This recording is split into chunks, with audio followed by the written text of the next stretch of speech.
ugaling medyo mayabang. Hindi ko makakasundo yun kasi ayaw kong ganun ugali. Yun ang limit. Yun nga yung sinabi kasi tulad na hindi masunurin. Kasi, yun mo pagka kasama mo sa bahay, hindi sunod sa'yo, may stress ka kasi. Pero pa siya masunurin sa'yo, maganda magiging samahan niya sa loob ng bahay. Wala daw sa mga anak, yung mga pangaral mo sa anak.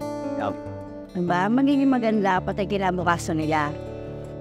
Yung lahat ng utos mo sa iyo, nuwat ng pangaral ng isang magulang at ng mga kapatid, susundin mo. Lalo't mga nakakatanda sa'yo. Yung nambubuli po, kasi po naranasan ko po yung binubuli ako. At saka yung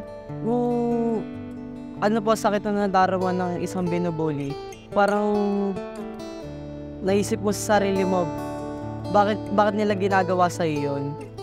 Ginagawa po masamang bagay sa iyo, yung pambubuli po, parang nakasakit nga po ng damdamin. Ayun yung mga physical na ginagawa ng isang taong nambubuli. At masakit po sa damdamin, lalo na doon sa ginagawa po nung nambubuli sa binubuli niya. Yung nadarama po noon, masakit po. Kaya po, ayaw ko po ng mga taong nambubuli po. Dahil sa amin, ayaw na yung binubuli mga kasama namin kasi pare-parehas naman kami naghahanap buhay din. Kalimitan kasi nambubuli talaga sila. Sana iwasan nila yung pambubuli. Yun lang naman ang ko doon. Yung pang-asar ba, siyempre, yung kasama natin, aasarin mo, siyempre, hindi man nakikipag-asaran sa iyo yung tao. Kung mo na sanang bulihin, yun na lang. Siyempre, masama loob pag binuli mo siya. Di ba? Oo. Yung mayabang, tapos ibang ugali. Ayaw nga, nambubuli nga tulad ng sabi niya. Hindi, nambubuli siya. At yung sabi niya ito. Kasi magkakasama ng loob niyo pag medyo maangas ka. Oo. Di ba ugali mo eh? Kailangan, pag sa terminal, para-para ka ugali, medyo panlamang sa abwa. Siyempre, parang unfair yun sa mga ibang mga mahina. Manlalamang yung mga nakakala. Mahirap naman yung gano'n, manlalamang ang lagi, kakapa mo. Nakakasama ng loob yun. Porkit mahina nga, lalamang mo isa. No, baguhin nila ugali nila para naman sa nakakarami. Mahirap naman yung ganyan ng mahirap na nga lalamang pa tayo. At parehas lang. Ang ugali ng tao ay kinabibilangan ng kanyang pananaw at mga gawin na naipapakita sa kanyang pakikitungo sa ibang tao at sa kanyang kapaligiran. Hinuhubog ng pamilya, edukasyon, kultura at mga karanasan sa buhay ang ugali ng isang tao. Ang ugali ay mahalaga sa pagbuo ng maganda at maayos na pakikipagrelasyon sa iba.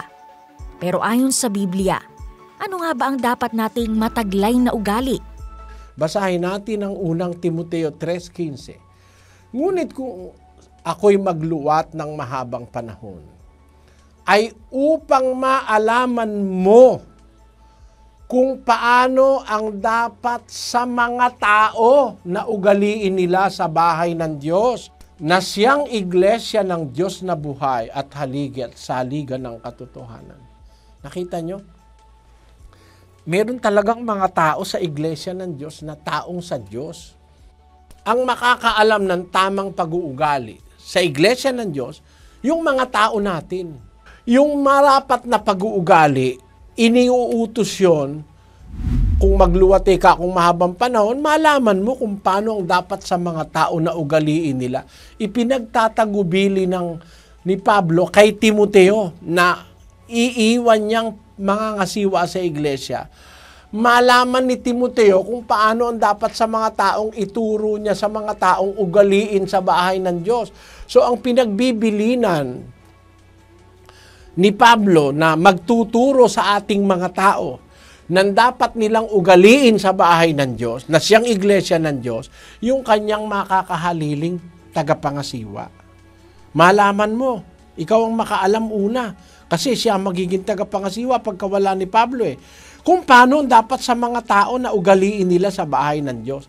Kaya tuturuan niya yung mga dapat na pag-uugali sa iglesia ng Diyos Kasi ngayon nga yung magiging mga tao ng Diyos na magiging mga tao natin sa iglesia.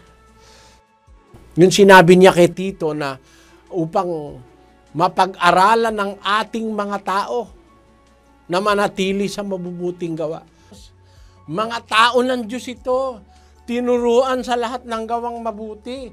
Ang itinuro'y galing sa lahat ng kasulatang kinasihan ng Diyos mula Henesis hanggang Apokalipsis. Ito yung mga tao ng Diyos na kung magluluwat man ako, sabi ni Pablo, upang maalaman mo, sabi niya kay Timoteo, kung paano dapat ugaliin ng mga tao sa bahay ng Diyos. Pag-aralan ng ating mga tao na manatili sa mabubuting gawa.